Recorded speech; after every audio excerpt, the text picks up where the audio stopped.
Maraknya kasus bullying atau tindak penindasan yang terjadi Seorang siswa SMPN 19 Tangerang Selatan berinisial MH, 13 tahun meninggal dunia setelah menjadi korban bullying hingga mengalami luka fisik dan trauma serius. Setelah sempat dirawat selama sepekan di rumah sakit, kondisi MH memburuk hingga akhirnya meninggal dunia.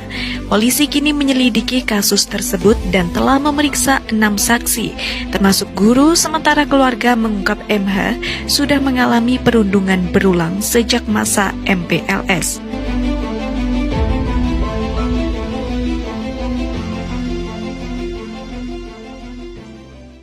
Bismillahirrahmanirrahim. Assalamualaikum warahmatullahi wabarakatuh. Perkenalkan, nama saya Kalista Salma Ajahara dari program PGSD atau Pendidikan Guru Sekolah Dasar dari kelas 1B. Pada kesempatan ini saya akan menyampaikan testimoni hasil pengamatan mengenai pencegahan bullying di lingkungan sekolah dasar. Saya juga akan mengaitkannya dengan teori-teori dalam psikologi pendidikan serta menawarkan strategi pencegahan yang dapat diterapkan secara nyata. Tujuan dari video ini adalah untuk mengidentifikasi potensi masalah yang terjadi di sekolah serta memberikan solusi yang tepat agar lingkungan belajar menjadi aman, nyaman, dan mendukung tumbuh kembang peserta didik secara optimal. Berdasarkan pengamatan yang saya lakukan, saya menemukan beberapa situasi yang berpotensi menimbulkan perilaku negatif, yaitu interaksi siswa di jam istirahat masih kurang terpantau. Beberapa kelompok siswa terlihat mendominasi dan mengejek temannya.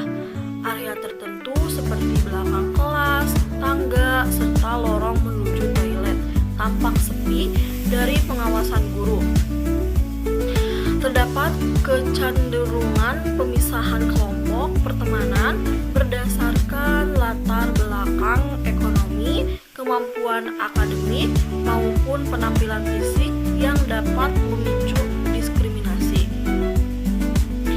Pemahaman siswa mengenai batas tubuh dan privasi masih rendah, terutama pada siswa kelas rendah.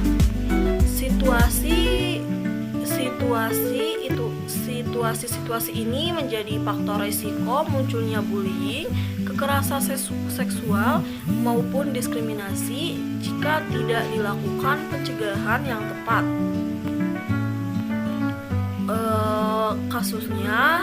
Kasus yang nyata yaitu bullying di SMP Negeri 19 Tangsel. Sebagai contoh nyata, baru-baru ini publik dikejutkan oleh kasus yang terjadi di SMP Negeri 19 Tangerang Selatan. Seorang siswa berinisial MH, 13 tahun, dilaporkan meninggal dunia setelah mengalami dugaan perundungan.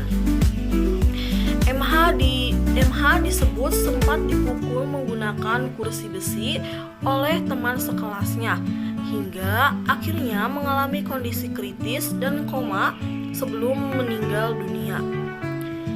Kasus ini kini ditangani kepolisian serta menjadi prihatin serius KPAI dan masyarakat luas.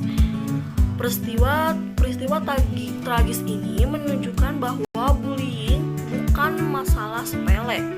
Tanpa pengawasan edukasi dan pencegahan yang tepat, tindakan agresi kecil dapat berkembang menjadi kekerasan serius yang merenggut nyawa.